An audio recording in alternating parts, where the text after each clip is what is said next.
weekemu kubanga byonna babyogedde abooluganda Mukama yeebazibwe nnyo. Bwe tubeera mu kkanisa wano tweyawula ebintu okusinza tubeera n'ensonga bbiri, waliwo okusinza ate n'okuwulira enjiri.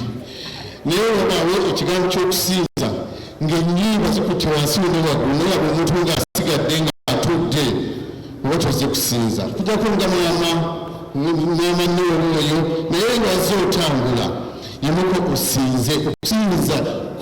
Kusinza kuba kulaba Mukama kwennyini ekyo kibasabenga owa missioni.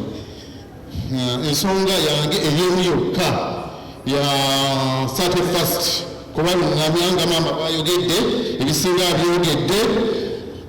Emilyango tugenda kubiraba bweru mu gardens ez'akatwe.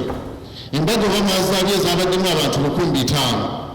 Abantu abo tugenda kubisaamu emirundi ebiri era bwe twateeseteese. Emilyango giggulwawo essaawa 10 naye eky'enjawulo kiriwo okuyingira kwa bwereere. Ate era obutafaanako ng'ambaga, embaga zo twabaliisa naye kuno tugenda kugamba tuzzi bamu n'ekyokulya kyo naye emmere ey'engo emmere ey'omwoyo nga bweteeseteese bulungi. Maama ayogedde ku kigambaasa. Bannanga amabaasa galimu okolimu galimu okusoma. Lowooza ennaku 65 Mukama z'akoledde. Kyennyamiza omuntu okubanga atutte ebbaasa n'okwata sinsi 10 olwasa nibo ziba 15 n'oziteeka mu bbaasa. Nsaba oteekemu prayer request yo. Prayer request naye n'ebbaasa nga nzito kubanga ebbaasa yegenda kukola ebintu bingi okukolera abaana omuli n'ebintu ebirala.